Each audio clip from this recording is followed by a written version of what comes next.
There's no conceivable reason on earth for your socks to be dirtier than your shoes. Where are you going? What, you put your socks on outside your shoes? Is that what we do? I was just talking. That's what you do in your free time? Oh my god. I don't even know what you said, You honestly. got the wrong one. You got the wrong one today. And we're back. So we're basically talking about Uncut Gems. Uncut Gems.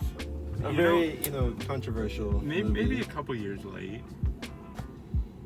Oh my god, like, can this please be over? Because the thing about this movie that everyone knows is that it gives you a headache. And it gave me a pounding headache because I already don't like conflict. Right. I don't like tension. I don't like action movies. Like, that's not my thing. Like, this isn't an action movie. Well, like, I feel like it gave that kind of aura because it has the thriller vibe. Yeah. It's really more of a thriller. I mean, no. I like thrillers. I like the Alright, if we could get some consistency. Well, okay, let me try to explain. So the thrillers are more like haunting, like, oh, something's coming. Oh, I think you and I have a different definition of thriller. Well, that's crazy. To me, a thriller is any movie with tension in it. So Parasite is a thriller, Uncut Gems is a thriller. Even I don't know, that type of thing. No, yeah, I mean... National Treasure 2, Book of Secrets, kind of a thriller also. Oh, amazing. Never seen it. You should You've never seen it? I should watch it one day. We should. Maybe. Well, next video. National Treasure 2. But tensions to me are that's just a drama. Yeah, okay, yeah. All right. That's just... just any... I feel that. Because, any movie should have, a tension in it. What do you mean? High tension? Yeah, high? where, if the movie feels like this... Yeah, that's action. No, well... How's it not action? Because there's no action happening. It's just a tense, fast-paced movie. But there's no... To me, an action movie is alright, Vin Diesel, jumping off a building, shooting guns at a helicopter. Exactly! That didn't happen in this movie! But it gave off that aesthetic. Oh. I felt like... I'm gonna be honest, I was not really listening to your point.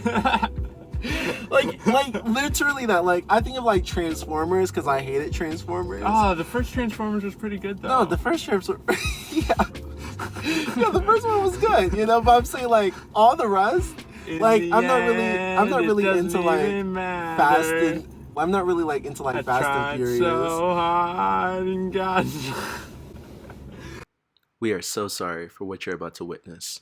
On the low, Fast and Furious is basically Transformers. That's what I'm saying. That's exactly what I'm saying. The one with the Rock. Come on, that's a lot. Well, they got the new one. They sending Ludacris and Tyrese into space now. What's going on? It's too much. So it's Luda does not need to be in space. They start rapping. But I was he's rapping to the asteroid, move, get out the way. It moves, whoa. But that's exactly the aesthetic that I was getting from what were we talking about? I'm trying to finish my thought. Also, we had a very long day that day. I think that we Actually, no. Fun fact, that day we went to McDonald's to get the McRib, or I got the McRib. Yeah. And then we brought it back. Which is why it was a long day. The fact that you were yeah, let's go get the McRib. You said you wanted to get. You said you wanted to get the McRib. I was already stressed. I never ever for that. No. I never said anything about. How dare you? I thought he was gonna get the McRib too. You thought wrong, sir. So, I haven't had the McRib since I was 10. This is the vibe. Eating a McRib, watching Uncut Gems, while your neighbor screams at you. Lit. I want to throw up. That. So already... Honestly, Uncut Gems is the movie version of the McRib. What were we talking about? My first take, I thought this was the worst movie ever. I really did. And then I watched a bunch of reviews, and they were Of course. It was the reviews. I'm a band. I hop on the bandwagon. He likes to analyze, watch a video essay. You're like, wait a minute, I kind of like this now. When I was watching it by myself earlier today, I really do appreciate. I really do like it. Yeah. Mm-hmm. I really do and I hate that I have to say that because I was like, I was like, no, I nothing's gonna change my opinion. I hate to admit that I'm wrong. Yeah. Because like watching this the second time, to be fair, I still didn't finish it. Well, partially because I had a touring apartment, plug adult lifestyle, and partially because like I still did hit that like burnout point. Like the point I stopped watching it was when like the goons like throw him in the fountain. You know the part I'm talking about? That was when I stopped watching it because it still did hit kind of an overlord. Overlord. Nice. It still did kind of hit like a saturation point. Yeah. Where I was just like, I can't take anymore. Yeah. But it did happen a lot later in the movie. Like I had like half an hour left, I think, when I cut it off. Yeah. This second time around, I just appreciated it way more. I could really see what they were doing. It made a lot more sense to me, I think. That's what it was. In terms of like, not necessarily the plot, but like the mission, you know, like their goal with the movie made a lot more sense this time around. Yeah. I was like, I see what's going on. I understand the vision. I understand like the purpose. Yeah, I get it. Because before I was like, we literally were like, what is the purpose? What's the point? We were like, what? Like, I was just so frustrated because I was like, why put out a movie? Like, why would you do this to me? Yeah. That's how I was like, why would you put this out and make me feel like this? I'm already stressed out about my life. Yeah. Why would you make me watch this? Like they strapped me up. It was like, it's like, what's that movie where they like strap him in the movie theater and like glue his eyes open? Probably Saw. That's what you thought they were doing to you. Literally. They held me at gunpoint and made me I watch mean, this movie. it was like Oscar winner, you know, Adam Sandler. Sandler's in it. So I was like, I gotta watch my boy. I gotta watch Adam Sandler. I really like that was like the main reason. I was like, everyone's like, oh, Adam Sandler's great. In a serious role. I was like, that's a lie.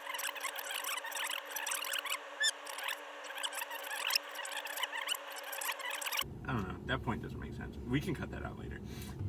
Again, like, and I said this the first time. I thought like Adam Sandler like killed it. He's the perfect person for this role. Because that's something that I honestly was kind of one of my annoyances with the movie. I know why they did it, but it was still kind of one of my annoyances. Is that like his character Howie they call him, I guess, in the movie, is kind of just like the punching bag of the movie. Like his whole job in the movie is to just like lose. Yeah. And it never works out for him. That's part of what got so exhausting for me, because I was like, geez, man, this guy's kind of a loser. But they were rewatching it because I thought that the first time too. But they did have like wins throughout the movie to make it be like, okay, because I literally was like, how in the world does he have like this big house, this successful like this, you know, kind of trust to like have all of these connections? I was like, he can't be an idiot. Because he got to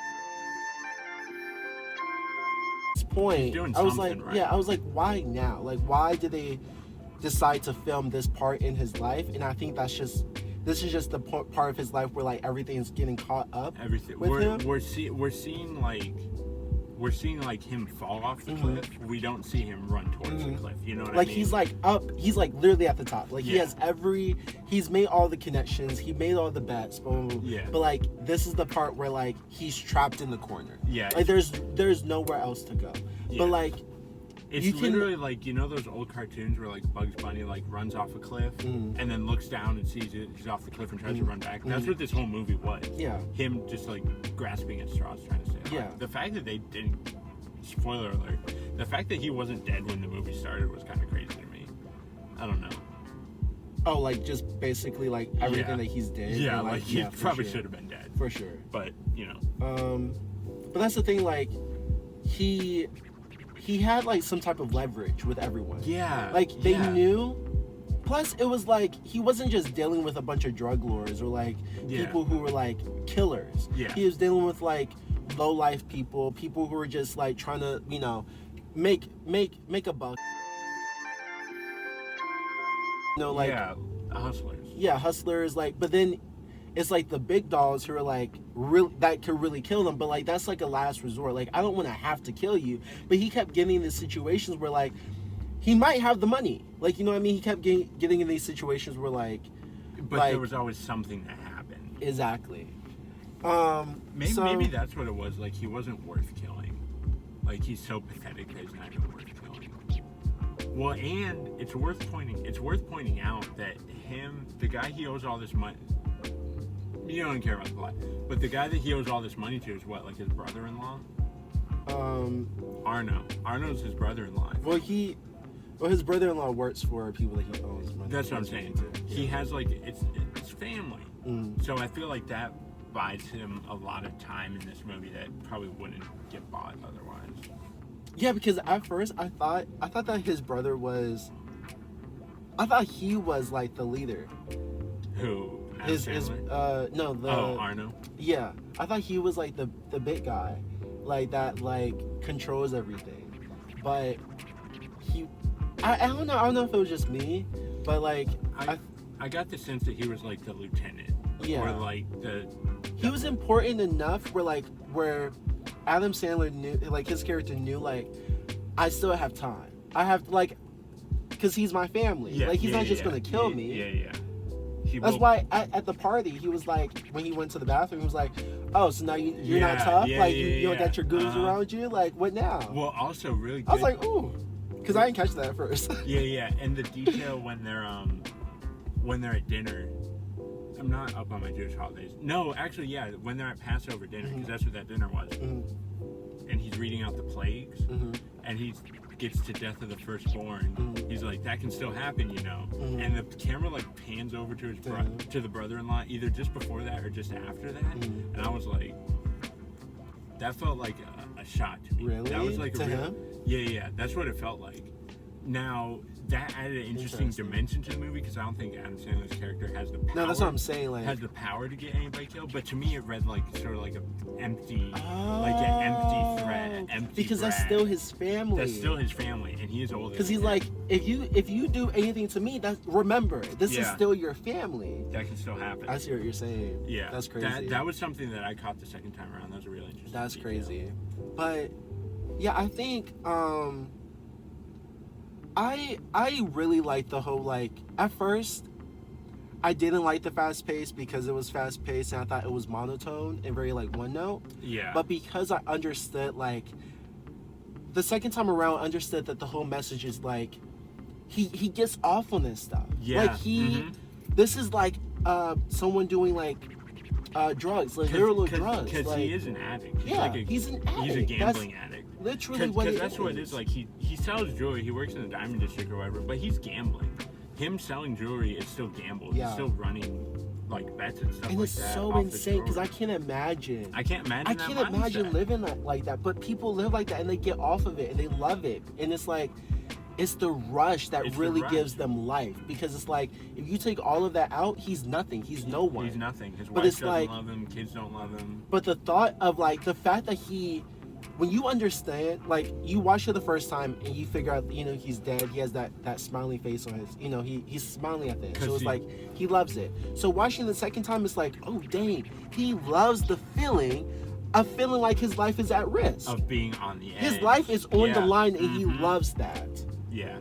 Because he had in his mindset, he has nothing else to lose. Yeah, that's the only way he really feels alive. Well, because doesn't he say that at the end? He's like, "This is it. This is how I win." Like that's the real famous line. Like that's the whole thing. He's just chasing that win. And I think part of him doesn't want to win, because if he does win, then he doesn't have to hustle anymore. He doesn't have to. Right. Like, absolutely. So like Absolutely. Here's my new hot take. He probably never wanted any of his various scams to work out. Because if they did work out all the way, what's he got? Then he has nothing. He's stuck. He would find some other way to like put it all at risk. You know what I mean? Yeah. Just because he has that mindset. That's true. I absolutely agree with that, because it's and it was, what really hit me is because like it was moments where he was genuinely done. Like moments where you could tell. Like when he there was one where he was like he got thrown in the pool or whatever, and then he like went back to his place and he was like crying and the girl's there and he's like, like nothing ever works, nothing ever like it's over and over again, right? And then as soon as he figures out that KD wasn't it like Kevin Garnett. Kevin Garnett, like he wants to buy he has the money. Yeah. It was like boom, You're game right back on. Like right back that was in it. insane. Yeah, but I was like, that's so realistic. Of like, it's that moment of like, what am I doing? But then as soon as that drug or like wherever you're addicted to, like it comes back near you, it's like, oh dang, you forget everything that just happened. Yeah. You forget that you were at your lowest. You forget that this is worth nothing. You forget that like your life is at risk, and like you feel like nothing. But then it's like that drug, that thing that you're addicted to is everything. It's worth it. I like this angle. I had never thought of it until now as we talk about it. Of this movie as like being less of a thriller or like a crime drama, more of like a character portrait about like about addiction. Yeah. Because that's what it. Because like people think like, oh, addiction is like drugs or alcohol, but like gambling addiction is like real serious. Yeah. And especially gambling addiction, like people really ruin their lives over that type of thing. I think that's I feel like I didn't really see that talked about a lot when people talked about the movie. I don't know. I might be wrong. I didn't read anything about the movie, but I feel like people. I don't know. That's an interesting angle, and I like that a lot. Because that's just how I saw it at the end. Because I already saw it like being like, okay, he loved it. Yeah. So watching it the second time, I'm like, okay, because the first time I'm like, I'm over here like, I'm trying to catch up. I'm like, what in the world is happening? Like, who are these people?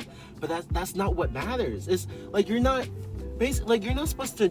It doesn't matter who these people are. That's the thing. I think the individual plots and the situations and the various like bets he's making like against himself almost, like all the different things he's juggling, that's not important. It's not. Whoever wrote this, the Safdie brothers, I don't know how to pronounce the name, whoever made this movie, they could have swapped those around in any order and the movie makes just as much sense because it's not about the people he uses or what he's trying to get. All that matters is the fact that he's trying to get something.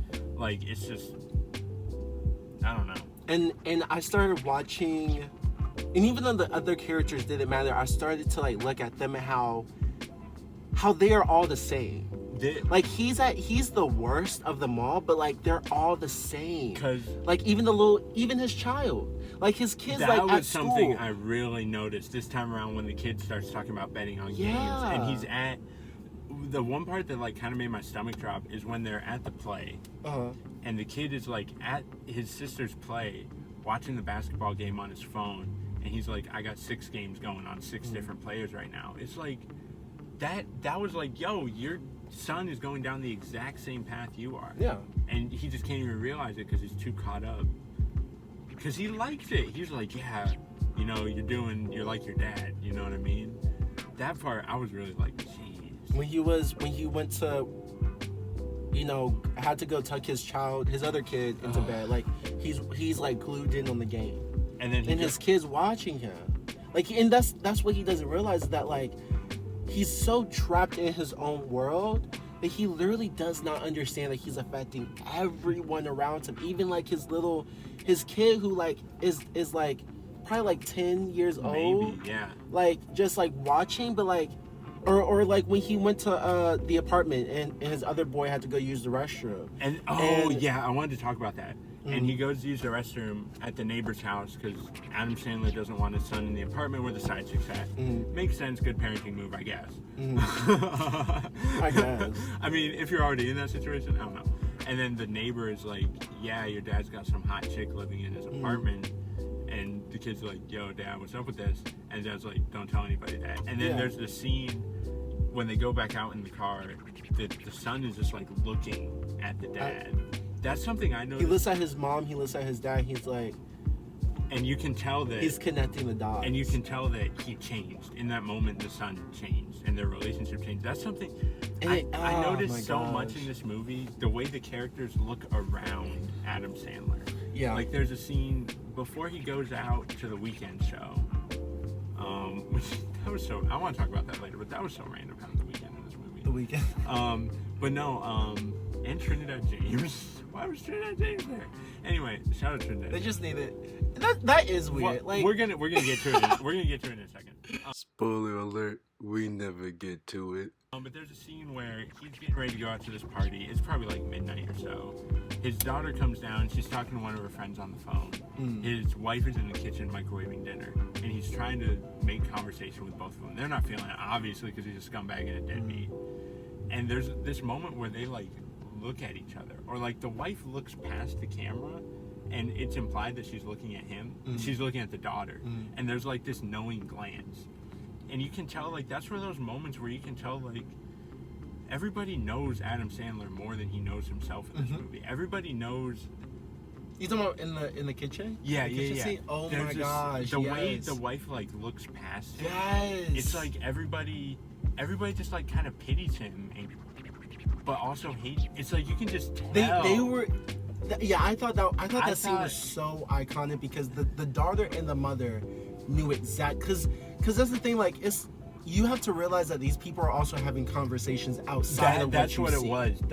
That look, that told me so much. It told me everything. It told me so much about the mother and the daughter's relationship. And how they viewed him. And the wife, the mother and Adam Sandler's relationship. Like, it just told so much that he's being like, he's cut himself out of his own family because his wife has this connection with his daughter that he can never have because he can't get his head like out of like the game or whatever.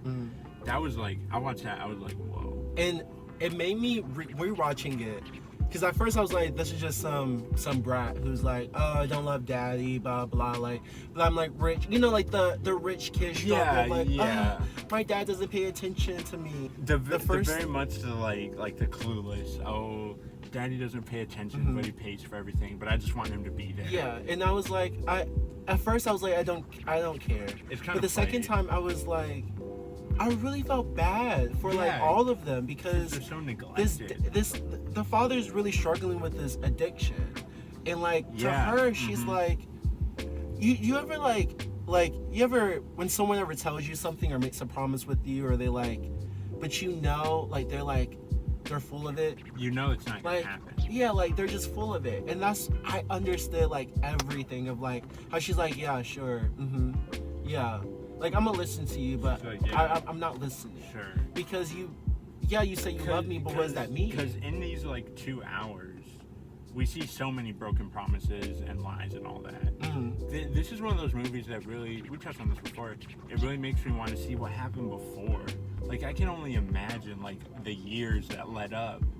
Oh, there's a lot. Because that attitude that the daughter has, not to be like, oh, she got an attitude, but like that level of like hurt and the way she's closed herself off from him, that takes years to happen.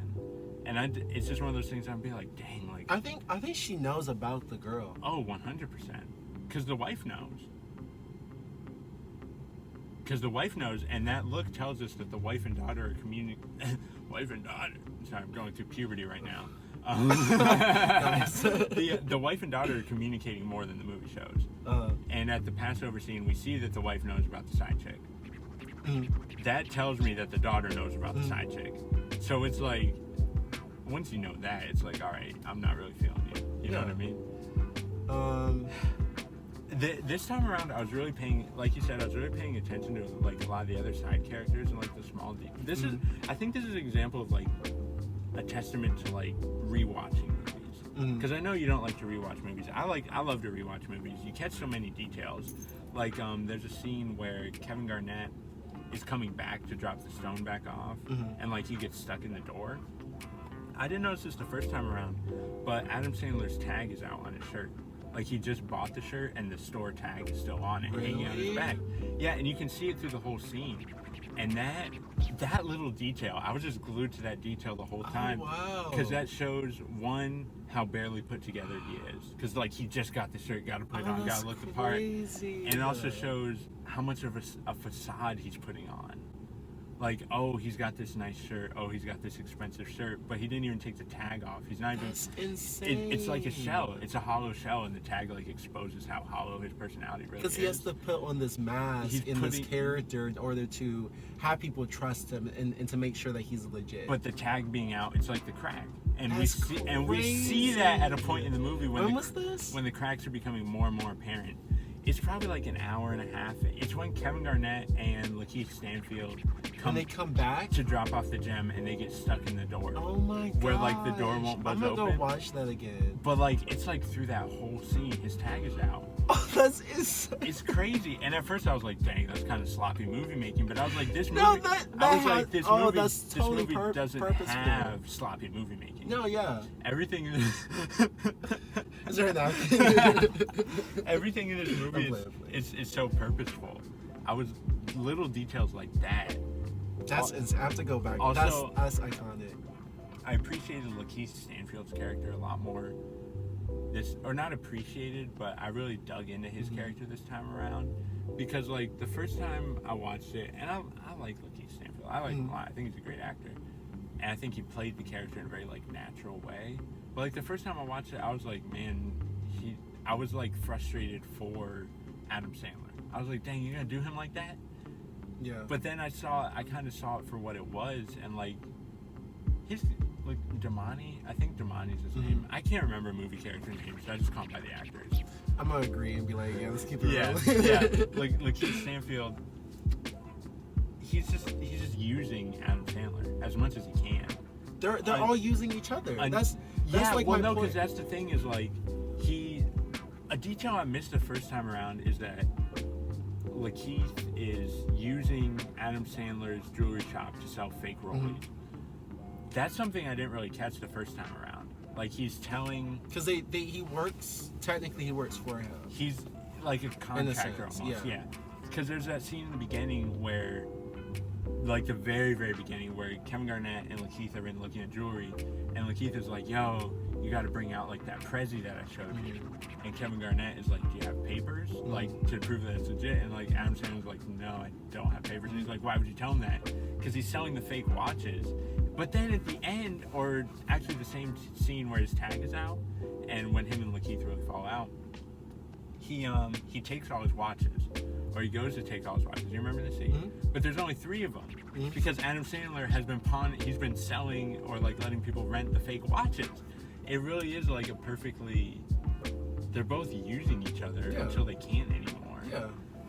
And that's not something I caught the first time around, because those 2 scenes are like an hour apart. Like that's something that you really got to pay attention. Or maybe I'm just dumb. Don't answer that. You got to really pay attention to catch those little details. Otherwise, you'll miss it. No, yeah, I understood. I like what you said. Like, I understood their relationship more, and that scene where he like goes in and wants to take the watches, it like hit more because it's like. It really like gets into the mind of like, dang, like I'm calling Adam Sandler. Like Adam Sandler like is really scamming everyone. He's scamming like every single even the person. people that you think they're good. He's like, no, I'm scamming you too. And because like the first time I watched this movie, I thought him and Lakeith were good way longer than they were. You know what I mean? I was like, yeah, like they work together. It's tense, but like. I think the first time I watched it, I really saw the tension when they were at the practice facility, and Adam Sandler got ditched. But watching this time, you can really see it's so bad. And it's from the beginning, like the very first scene, there's like little sneak lines, and it's easy to miss because the dialogue is so fast. But like you can tell that like they don't like each other. They don't respect each other. They're not friends. But that's the thing. Adam Sandler's character doesn't respect him. Lakeith's character. I think Lakeith is expecting more from Adam Sandler. I think Lakeith is expecting at least some sort of like honor among thieves type thing. I feel like he's expecting the bare minimum. Well, no, that's what I'm saying. He's expecting like, all right, we're doing illegal stuff. We're scamming each other. We're using each other. But like, at least be decent about it. Yeah. That's what he's expecting. So like, when Adam Sandler is selling the rollies, it's like, yo, what are you doing? Like, we're already like, you're really gonna take it there? Like, I don't know. Because right there, it shows that there is no partnership. There is no partnership. Like, oh yeah. Like, Lakeith is like, he's expecting to have him help him. Like, no. Because, like, if it was a real partnership, Adam Sandler could have used his jewelry shop to get the fake rollies off, which he did. But he could have, like, cut Lakeith in, or, like, let him know he was doing that, or make that the thing. But, like, he didn't even respect him enough to cut him in. So it make it, even though, yeah, like, it's like, dang, like, why did you when he like leaves him at the ball or at the game or whatever. It made way more sense. It made so much. I'm like, especially when you see how he's acting. He's like, he's in the practice facility. He's taking the basketball from people. He's running around acting foolish. Like, Lakeith Stanfield is smart enough to know that that's going to get them thrown out if they're together. Another thing that I kept reminding myself is that I have no idea what's happening behind the scenes. You don't know what Lakeith Stanfield's like character is dealing with. You don't know the threats that he has that's on him. You don't know the stakes that's on him. You don't know the bets that he's made and all the money that's you know what I mean? Like, you don't know what's happening in his life. If we take it that everyone's scamming each other to an equal degree, then we got to assume that Lakeith is under the same amount of pressure and living on the edge that Adam Sandler So it's like, I literally could not judge no one because you don't know what they're going through. Yeah, you don't know what their their family members and like what's at risk. Like Lakeith isn't living an easy lifestyle either. Like he is very day to day. Can you imagine Lakeith, I'm sure, because clearly he had to he had to get the rock from whatchamacallit. Yeah. Do you know how hard it is to even keep that connection? Do you know, what if he made a bet to try to, get something like what Adam Sandler was doing? And then, he's like, Adam, really chill out because you might risk everything. I gotta upkeep connections and, if you have people feeling stressed out, the deal's off. Because in a scene that I think really exemplifies that is at the Weeknd concert, which we still do need to talk about all the weird celebrity cameos in this movie. At the Weeknd concert, Lakeith and Trinidad James are just chilling. They're just hanging out. Now, key point: this movie is set in 2012. Watching this in 2019, I like Trinidad James. That's not. You got to put yourself in that time period. 2012. Trinidad James was one of the biggest rappers out. He had that the Pop the Molly Now I'm Shut song. I'll Go With Everything. That had just come out. So and Adam Sandler comes in running around, yelling at Lakeith, acting all unprofessional, brushing off Trinidad James. It's if you would treat Lakeith Stanfield with some decency, you guys could make some real money in this situation. That's the thing. Lakeith has all the really big connections. Lakeith is the person. No one likes Adam Sandler. He's weird, he's tense, he's kind of a jerk, he's a loser, but Lakeith is bringing these people in to shop with him. And that was his thing. He literally says, I bring people to you. That's his whole job. And it's Adam Sandler has his head so far up his behind, keeping it clean, that he has his head so far up his behind that he can't see what other people are doing for him. Yeah. I was really in my bed, watching that last, this last part of he lost the people in the in that little space, and because for this time I understood what was happening. The last time I didn't understand what was happening, but it was like he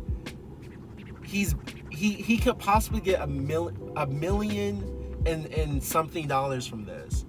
And everything's on the line. This is his last chance because everyone's after him. Everything is converging. And then also Kevin Garnett of the fact that everyone's talking talking trash about him, and then his it seemed like his career was on the line. I was watching the game oh, this is insane. I understood. It was he needed this shot, right? They needed to win the game.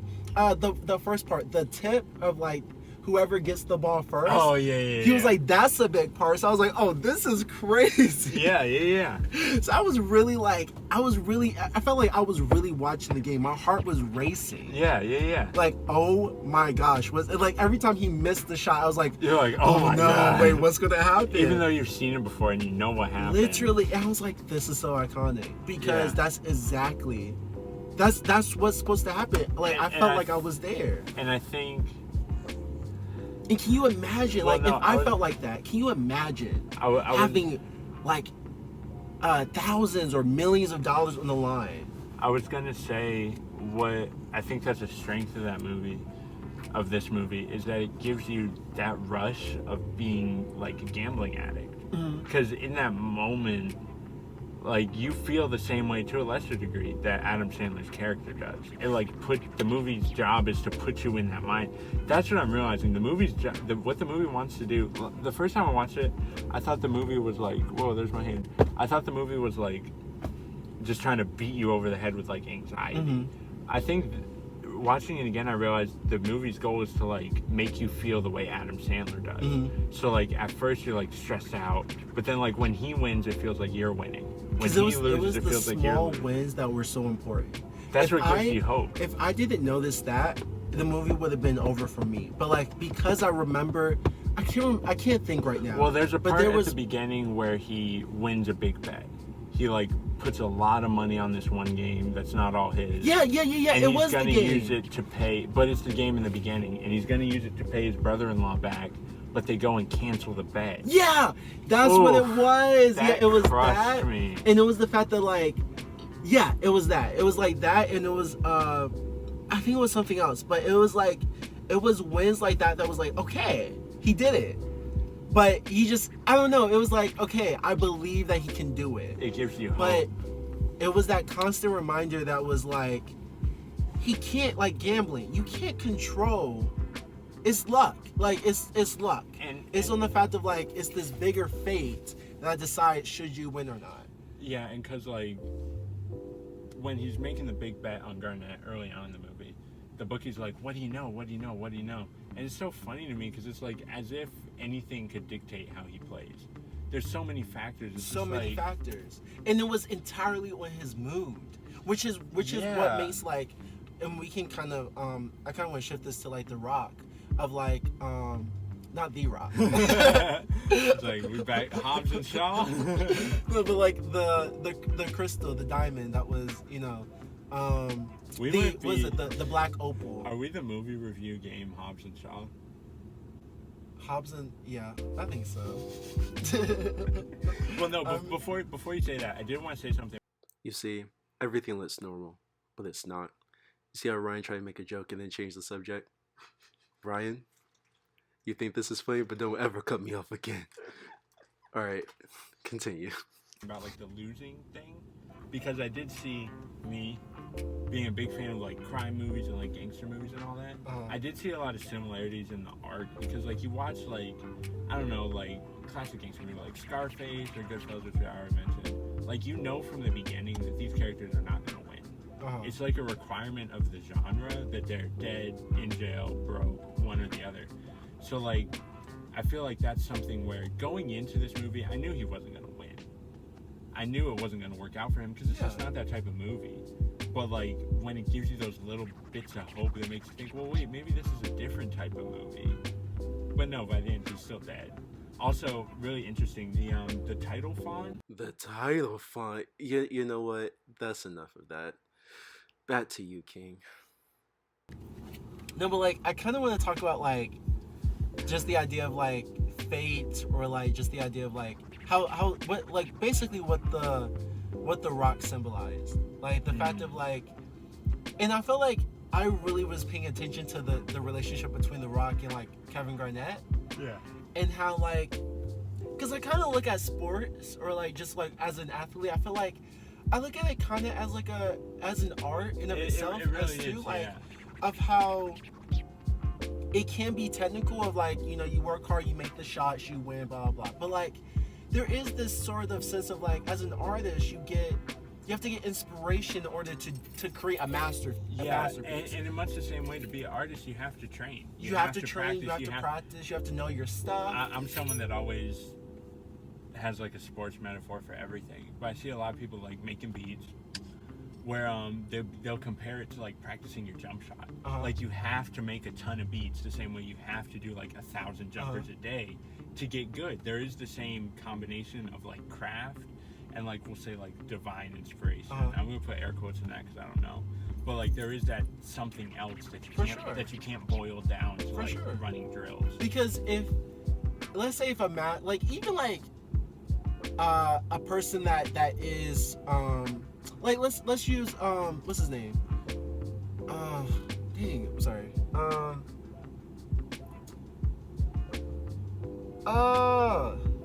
the guy that like says he's like a genius, musician. Oh, Kanye. Kanye West. Kanye. Using him for example of like how he, when you say that you're a genius, you look crazy.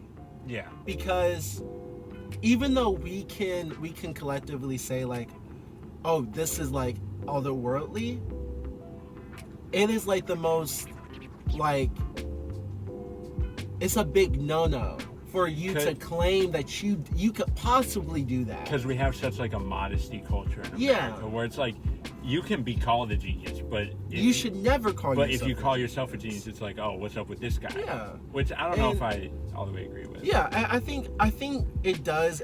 I think also it does add some humility to yourself. Yeah. Of like, how could like, who am I to claim this? Like, what did I do to claim this inspiration? I feel like there is genius in like doing the work and like doing that stuff. Like, it doesn't. You have to do the work in order to like to get your passion out there. But it's like, you having this great idea. It's like, okay, like, woohoo, good for you. But it's like, who are you to claim that you're a god because you had this great idea? Uh-huh. Like. And that's what causes people to say like, and this is like internal thoughts that that artists may have within themselves, of like, okay, that's too much pressure on me. Let me just say that a god or some other thing gave me that, so that I don't have the pressure of like, I had this great idea. The source came from me. Actually, oh man, that's so crazy because it's Kanye. A very Kanye statement to me will be like, yeah, I have a gift. Like, I have a gift. It's in me. It's innate. People look at him crazy when he says stuff like that. But if you say, like, let's say you're a violinist and you say, yeah, it's just a God-given gift. People don't look at you crazy the same way because you're not taking ownership of your gift. It's somebody else's gift that's bestowed to you. People look crazy when it's like, well, no, this is mine. Yeah. You know? It's like, well, then recreate it. Give it to me. Yeah. So how does that connect to Uncut Gems? I'm curious. I don't know. No, so the thing about like Kevin Garnett that really made me like, I guess, understand his character more is the fact of like the pressure of wanting of having to be great, and the fact that he knows that people are placing these crazy bets on him. There's a lot of hope and there's a lot of hate placed on his shoulders, and the fact that like that he has to have something, and the fact that he's so desperate to be inspired, and that desperation of like trying to find the next inspiration, the next thing to get, because you know how hard it is for like an athlete or artist to keep that like drive and keep that fire. Like it takes work. Like you literally have to go out and find the inspiration if you're an inspiration before it fades away. You know what I mean? Yeah. Because some people don't have like maybe for example the death of a mother, and that every time you think about that, boom, I'm in every single day, no question. But some people don't have that. Some people don't have like these crazy monumental memories to like drive them every single day. So it's like he had that moment of like inspiration through this rock that he created. You know what I mean? That's what I was gonna say. I felt like the rock. Ooh. You know what I mean? English major time. Okay, so there's actually a term for this, like a literary device. It's called a MacGuffin. Typically, it's used in like sort of a quest context. Like, let's say like Maltese Falcon is a great example. That's where the term actually comes from. In the Maltese Falcon, they're after this stone falcon. Like all the characters are like trying to get this stone falcon. The falcon itself is not important. What's important is what it makes the characters do. That's a MacGuffin. You know, it's just an object that's there to drive the plot. To me, the stone was a MacGuffin. The stone was there to give the characters something to latch onto. If Kevin Garnett had never walked into that jewelry shop and seen that, he would have found that same cosmic inspiration 20 minutes later, an hour later. Because if you're looking for that type of thing, you find it. Adam Sandler is looking for that big win, and the first thing he sees when he's looking for that big win is the stone, so he latches onto it. When the moment where he lets in this, like it does like this crazy like historical like backflash or flash for, I don't know, and then he breaks the glass. Yeah. And then Kevin Garnett is like, that was a sign. No, you just broke the glass because you're 7 feet tall. Right. It wasn't a sign. Literally what you just said. To me, it's not. The stone wasn't important. The stone wasn't alive. It wasn't like controlling everything. The stone it's a placebo. They just wanted something to attach themselves to. Literally. Which I think the movie could have gone a little deeper into, like, you know, the whole blood diamond type thing. Because that was one thing that I was really interested in. It's like, because, like, you got diamonds. Lord knows where those diamonds came from. There's that underneath the whole jewelry industry. Yeah. It's like, all right, where did all these diamonds and these furry chain come from? I agree. I understand why it didn't, because this movie is so inside Adam Sandler's head. Adam Sandler doesn't care about that. But I do wish the movie, in sort of a meta way, could have examined, even though the stone isn't important, could have examined, like, sort of the weight behind the stone. You know what I mean? Like, what it took to get the stone there. But that would have been a different movie. Yeah, so. and that's the thing. Like, in our first review, I literally totally agree with you. Yeah. But the second review, I really was like, I feel like it would have ruined the illusion of how important I thought because that's another part of it. Of, like, if I knew everything about, because, like, Kevin Garnett is like, how much did you pay for this? No, tell me, how much did you pay? Because if he was like, I paid like $50. What? No, yeah, because, like, it would have ruined everything. Because they talk about, like, oh man, the dinosaurs were staring at that. Yeah. But when you strip back sort of the layers and see, like, the blood and the pain that went, it's like, it's no longer a magical item anymore. It's no longer some talisman that was, like, dropped down from the sky. That's how they're looking at it. And I feel like they're ignoring the real world weight that it has to allow themselves to keep that fantasy. You know what I mean? Sure. All of these people are so engulfed in their own world, in their own addictions, in their own, like, whatever they care about, that they would never think about the fact that this rock, it took someone losing their own leg to get this rock. Yeah. It took possibly someone's life. Because that's how the movie opens.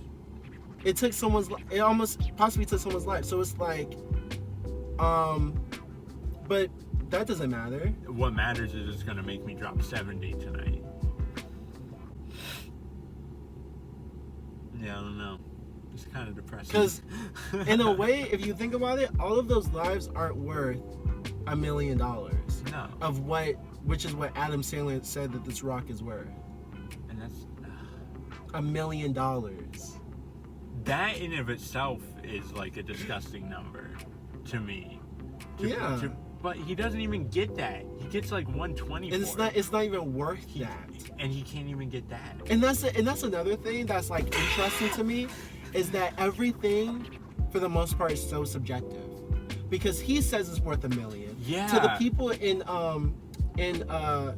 the Ethiopians, they're like, this stuff is worth like $100,000, right? Because they're like, oh, because Adam Sandler's like $100,000 or something like that, or $1,000 is like worth like 50 lifetimes for them, because they have nothing over there. Yeah. And then you're so right, because even Adam Sandler's perspective on the value shifts. Because he paid probably $10,000 for the stone, but he's like, no, it's worth $1 million. Well, then why didn't you pay $1 million for it? And then, but for the bidding, they're like, no, this is worth like $200,000 at least. Like, you know what I mean? No, it's at most. What was it? It was like 115 to 200. To 200, right? Like 250 at most, right? Like, and he's like, wait, what? And I'm like, wait, what? Because I didn't cash that for. I'm like, oh yeah, this is worth $1 million. They're like, no, this is worth 250. I'm like, excuse me, and then part of me thinks when Adam Sandler is, because Adam Sandler's character is not a jewelry dealer. He's a used car salesman. So, like, when he says it's worth $1 million, that made me go back and I was like, well, was it ever really worth $1 million? Or were you just trying to get $1 million for it? Yeah, I think the people, I trust the clearance people more. Yeah, this is worth $250 at most, which is a lot, but it's not. It's not what he needs. It's not what he needs out of it. Yeah, so I'm like, to me, it really made me analyze how much it doesn't depend on the thing itself. Like money, for example, it's a piece of paper. Yeah. But the fact that we would, like if you had like $1 million of like $1 million right there, like people would literally kill you for that. Yeah. Kill you for that. For paper. I would. Oh, for sure. I know you would. Go back to our last video. You talked about some crazy stuff. But it's like it's insane. It's insane how. No, yeah, and it's like it's almost like The Rock is like The Rock. the stone is like an exaggerated version of that. Yeah. It's like because it's like they're projecting value onto it the same way we project value onto money. The same way we invent value for things that don't really have value. The stone doesn't. It doesn't it's matter. A rock. It's a rock. It's literally it's a rock. I'm and sorry, we KG. place value in it's it. not making you play better.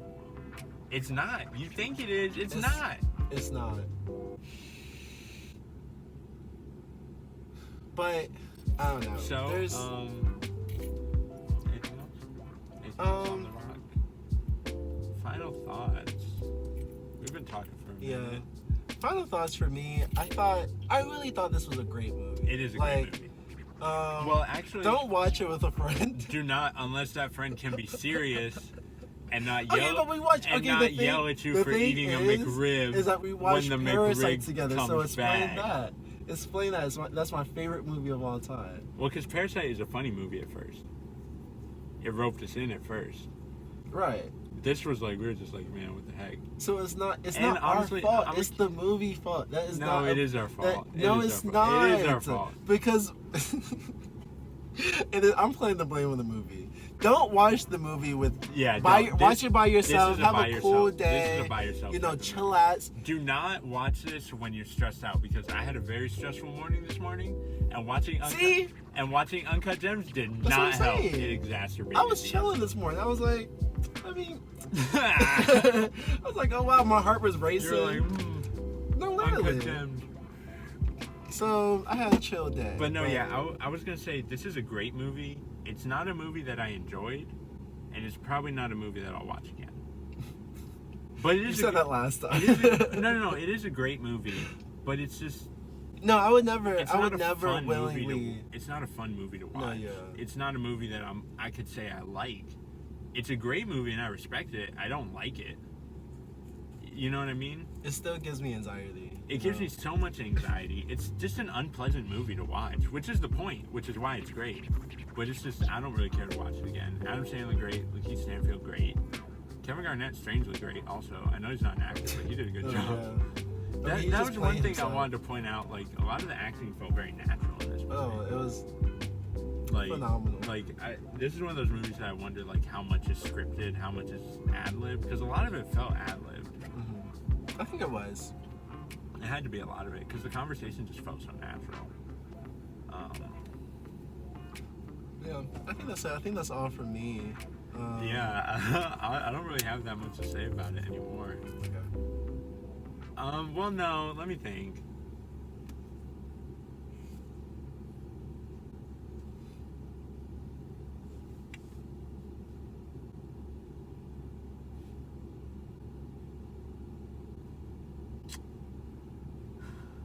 No, because I swear I had something else I wanted to talk about.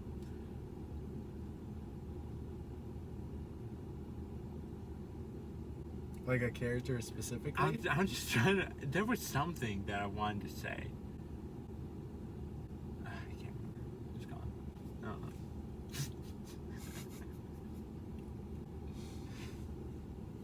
Catch you next time. All right, bye.